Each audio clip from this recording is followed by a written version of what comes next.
My name's Daniel Bushell. The White House concerned about war crimes prosecution. Coming up. Lawyers file for Barack Obama's arrest. World's top war crimes attorney says he will get George W. Bush. And huge secret wars you're paying for that you don't even know about.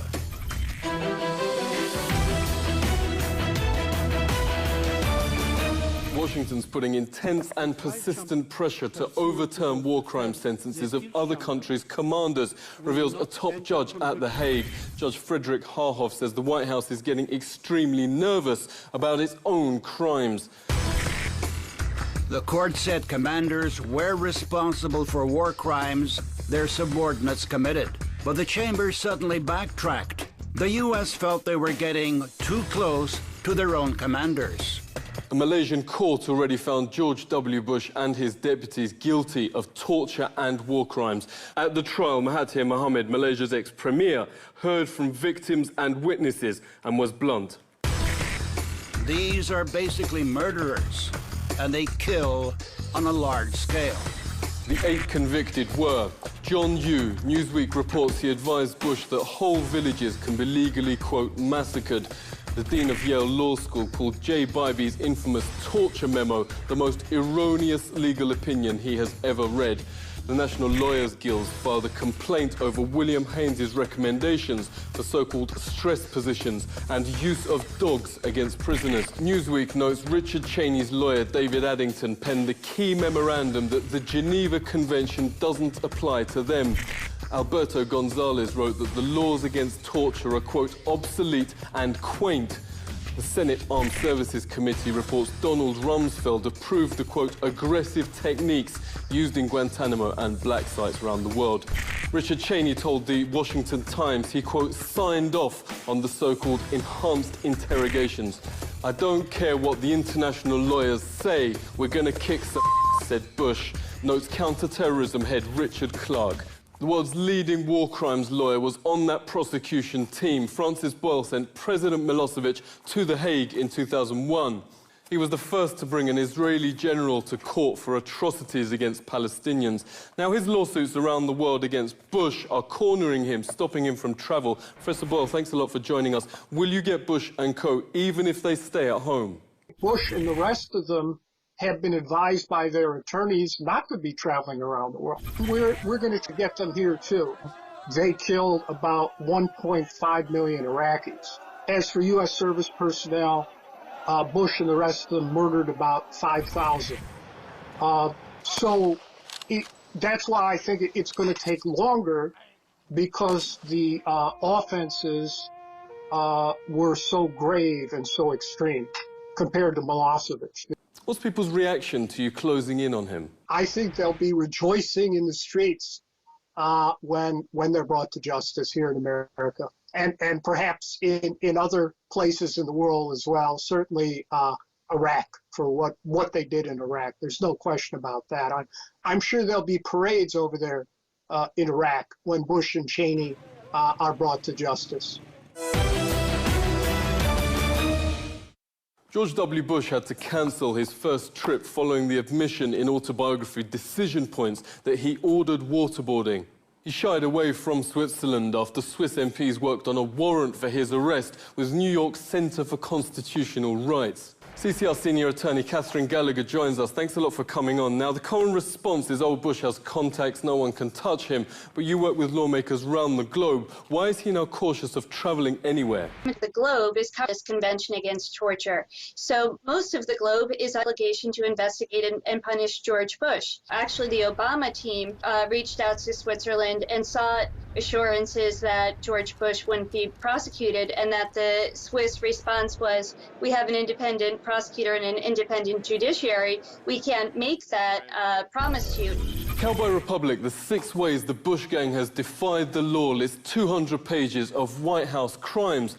The author of that book is former head of the National Lawyers Guild, Marjorie Cohen. Thanks very much for joining us. What are the 6 ways the Bush gang defied the law?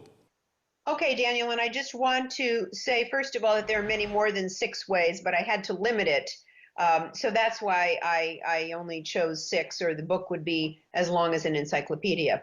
The first And I think in some ways the most serious is the illegal wars in Iraq and Afghanistan. This is a crime of aggression. Crime of aggression at Nuremberg was to be the supreme international crime. So then the second violation of the law is the torture regime that was set up by Bush officials and their legal mercenaries, John Yoo, Jay Bybee, and other lawyers. Third violation is war crimes, and torture is considered a war crime as well. But the killing of civilians, the targeting of civilians, two of the most notorious instances of war crimes, the Haditha massacre, where U.S. Marines basically executed about 24 men, women, and children in cold blood.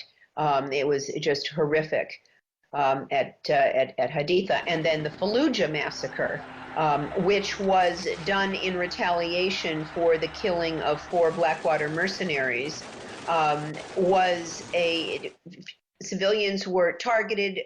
U.S. soldiers went house to house and took them out and shot them. They shot families crossing the river. Helicopters and snipers shot people. There were unknown numbers, hundreds of people that were killed in Fallujah. God bless America! Yeah!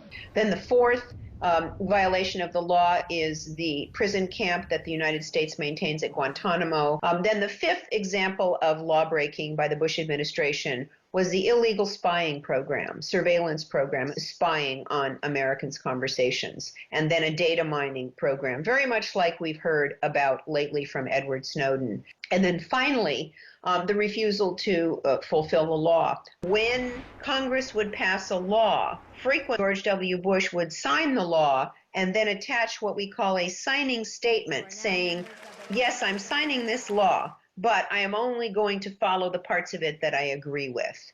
And the president cannot make the law under the U.S. Constitution. That's up to Congress. Tomorrow, when Obama lands in South Africa, lawyers have filed for his arrest for genocide. The country that went through apartheid, attack on ethnic groups classed as inferior, charges the Obama administration's now doing the exact same thing. Indiscriminate confinement of Muslims without charge and targeted drone attacks on Muslim civilian populations around the globe.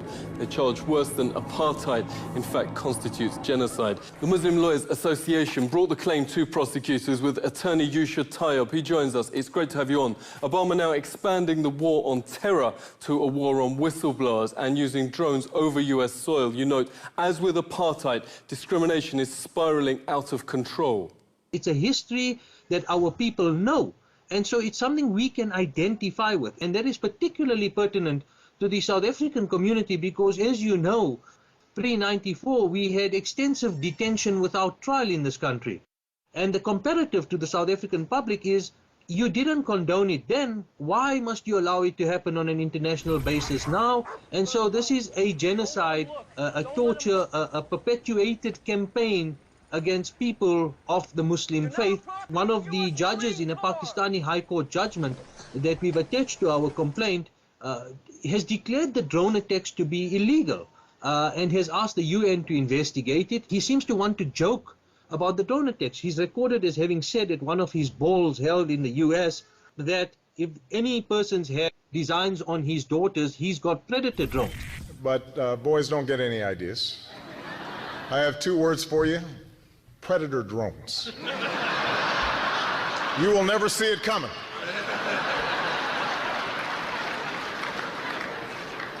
You think I'm joking? At last week's G8 in Ireland, MP Claire Daly says corporate media should stop pretending Obama's anything but a war criminal. By any serious examination, this man is a war criminal.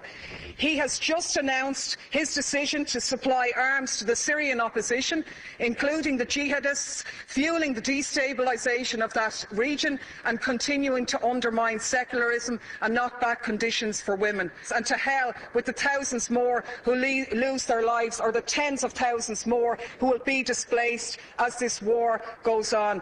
This is the man who has facilitated a 200% increase in the use of drones, which have killed thousands of people, including hundreds of children. Transparency and the rule of law will be the touchstones of this presidency. His administration, the Washington Post says, has in fact been the most secretive since Nixon, classifying 92 million documents a year. That's even more than Bush.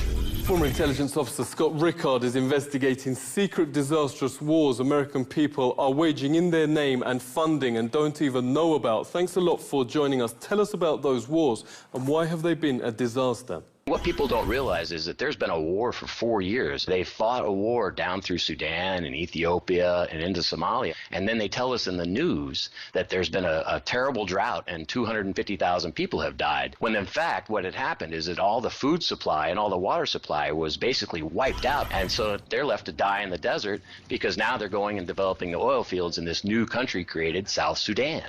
And then when it comes to war crimes using weapons of mass destruction. I mean, the depleted uranium-lined Hellfire missiles, and this is a fact, they're fired from Predator and Reaper drones. They deliver at least 10 kilograms of depleted uranium, which permanently contaminates the target areas. So when you go back in there, you're guaranteed, if you spend too much time, to get some form of horrific cancer that will kill you between 10 and 15 years. That's how poisonous this stuff is. And we've got a lot of our soldiers around this stuff that are dying, but they don't talk a lot about it. It's like our generation's Agent Orange. I call him Obama the Odious. Then you've also got these secret kill lists by Obama. You've got the legal wars in Libya and elsewhere. You've got he started the covert war in Yemen and basically deposed another leader in that country. You've got enormous mercenary presence in Iraq. Sitting presidents are harder to stop. Lawyers say they may have to wait till Obama steps down.